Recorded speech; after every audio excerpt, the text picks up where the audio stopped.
Hi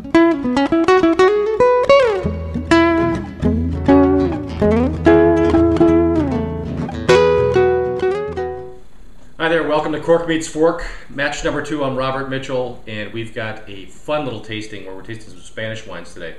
The match today is Spanish Tempranillo, or as they call it, Tinto Fino in Spain, matched with a herb-crusted pork loin, and it's a pork loin chop that we're putting together. Stick around for the end of the program. We're going to show you how to do that. You can download the recipe and play with that. But first things first, we got a couple of things going on in the next couple of weeks. Next weekend, next Saturday, that is the upcoming Saturday, that's September 25th, we're going to be at the Hobnob restaurant just between Racine and Kenosha. We're going to be tasting some wines of Joel Gott, and we're also going to be tasting this Ribera del Duero that we're going to be going over today. On October 2nd, we're going to be in Kenosha at Sassy B. We're going to introduce our Wine Club Wines of the Month for October, and then we're also going to plan a dinner on October 28th. That's a Thursday. And we're going to do a fall harvest dinner at Sassy B as well. Also do a little shout out for one of our partners, Grapes to Glass. They're having their grand opening this weekend, and that is September 25th on Saturday. Stop in, taste some wine, see what that store is all about. It's in Sturtevant, just a little bit west of Racine. Now to the wines today. I love Spanish wines. I think they're just great tasting wines, and I also think Spanish wines just have this great value, a great bang for your buck. Back in the 70s, you can get a real high-end Rioja for around $15 a bottle. The prices have gone up a little bit since then, but not much. I think you still have some great values here. Today we're going to taste one white from Rueda, and this wine actually would be great with a salad or like a manchego cheese or something like that, but it also would work with this pork loin that we're putting together. Because of that herb crust, we're also adding a little bit of lemon to the pork loin. So I think that would be a nice little match, even though it's a white wine with pork. Then we're going to Ribera del Duero, where we're going to try a wine from Silentium.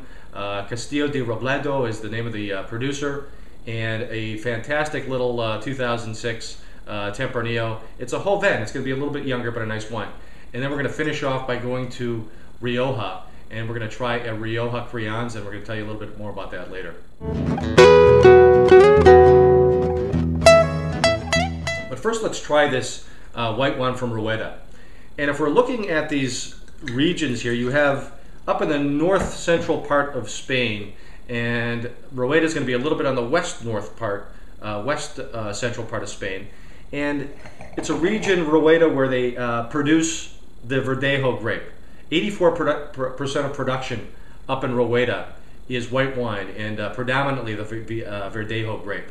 And here you have this real crisp, kind of a simple wine, very Sauvignon Blanc-like, maybe even close to the Italian Cortese grape, but just a wonderful little white. That smell of lemon, that freshness that you're getting there, just wonderful in this wine. Very clean. It would work with a nutty cheese.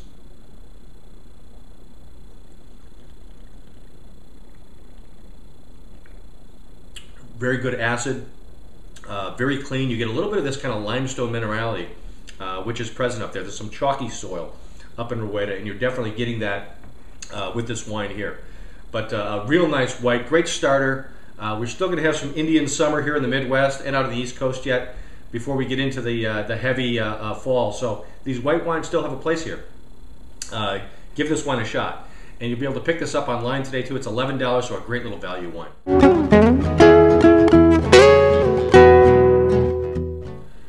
Now, the real reason we're here, the red wines. We're going to go to Ribera del Duero here.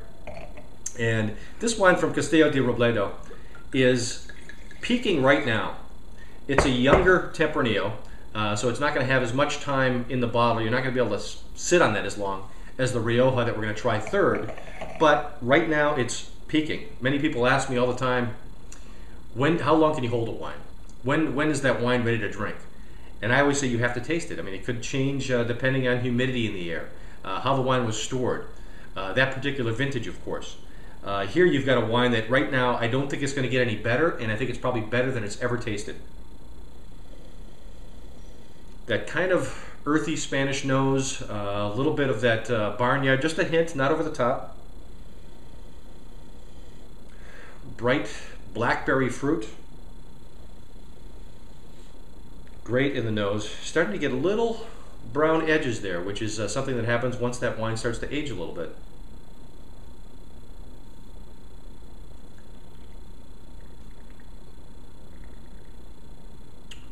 Great little balance. This wine has that real bright fruit. That blueberry, blackberry fruit is kind of coming out up front, but then the tannins, and more so from the skin of the grapes than I believe from the oak. This is seeing very, very minimal oak, 6 months at the most. And I think you're getting here more of the tannins from the skin of the grape, and also some of the fruit is starting to subside. So now you're getting this perfectly balanced wine. Wonderful. With the herbs on that pork loin chop, it's going to be a great little match. And I think that little saltiness too, we're adding a little bit of salt to that herb crust. That dryness is going to completely disappear.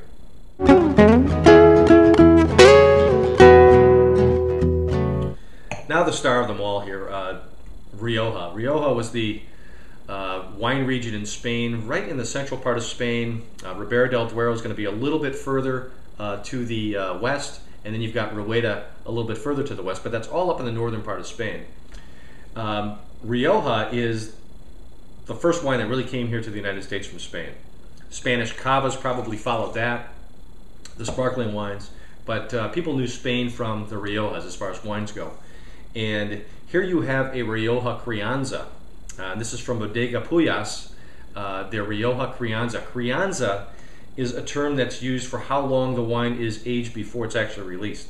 And Crianzas have to be aged for 2 years or stored for 2 years before they're released, in a minimum of 1 year in oak and 1 year bottle aging.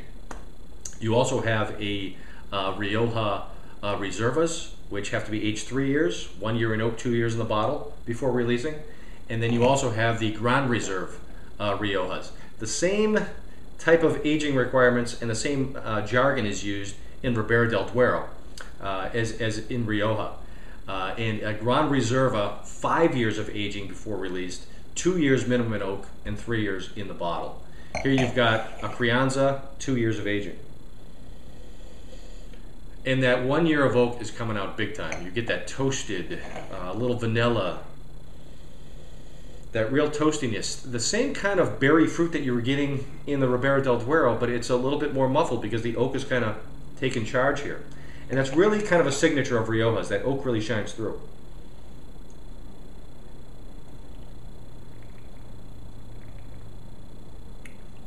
Creamy smooth. Vanilla flavor really comes out. You get that berry fruit. Here you have more of a balanced wine. You're getting that oak. You're getting that tannins, that tannic finish at the end, the very dry finish, but the oak kind of softens that blow a little bit. But just a wonderful wine. You're also getting a little spice in there, a little bit of tobacco, and almost like a little rosemary that's coming through too, which is something that I often get in Chiantis from Italy, and I'm getting this here a little bit in this Rioja from Spain. Wonderful, wonderful little wine. Once again, just very, very smooth.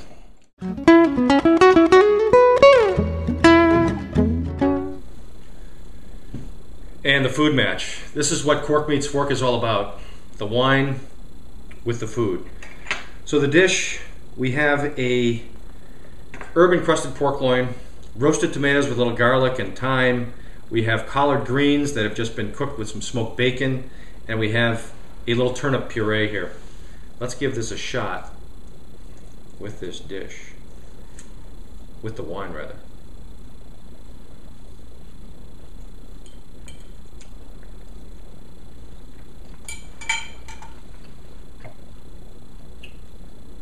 So fresh on the herbs.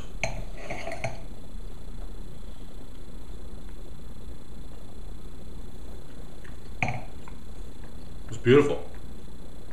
The two go hand in hand. Really affordable wines and food together. It's all about value now. Stay tuned. Watch us as we prepare this dish.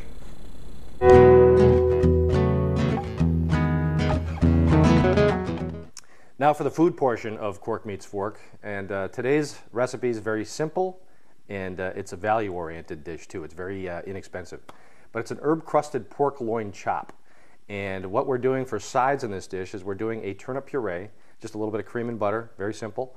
We're also doing mustard greens that we're braising in chicken stock with garlic and also some smoked bacon in there.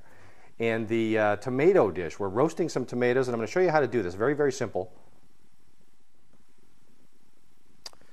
I'm using vined ripened tomatoes here. We just want to cut the end off and then half them. And then we want to take the tomato seeds and extra juice and just kind of squirt that out. We don't want that. Get rid of the excess moisture. Hit it with a little bit of salt. I have some fresh thyme.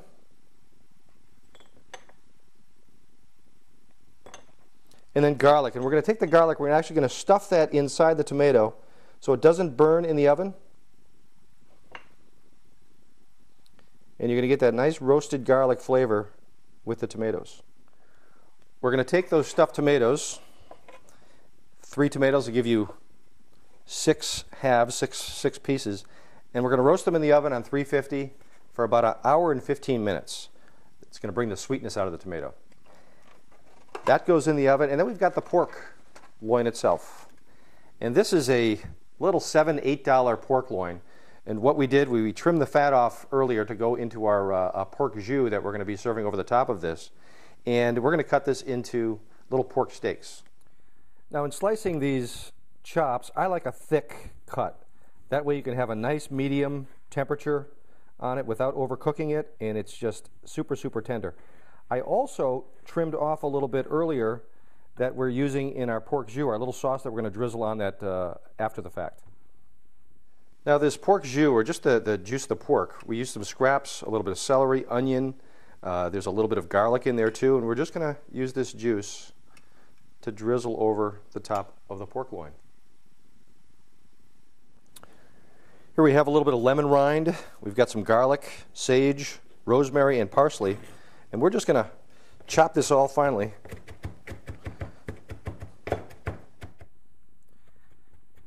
And after a few minutes of chopping, you see how fine that is, and we are almost ready to coat the pork loin. Are you ready? And we add a little bit of salt, a little pepper, and then we coat the chop. A nice thick, healthy coating. That's going to stick once we put this on the grill. And it's going to give you that nice fresh flavor along with that succulent pork chop flavor. So we're taking these onto a real hot grill.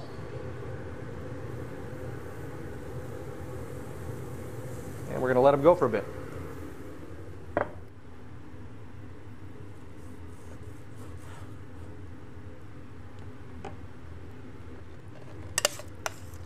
We'll start with the turnip.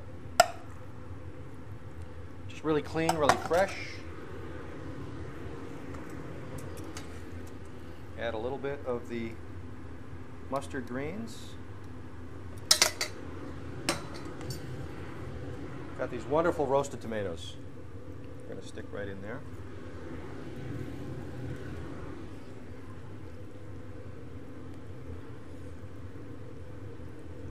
And we have our pork loin, and we're just going to drizzle a little bit of the pork jus.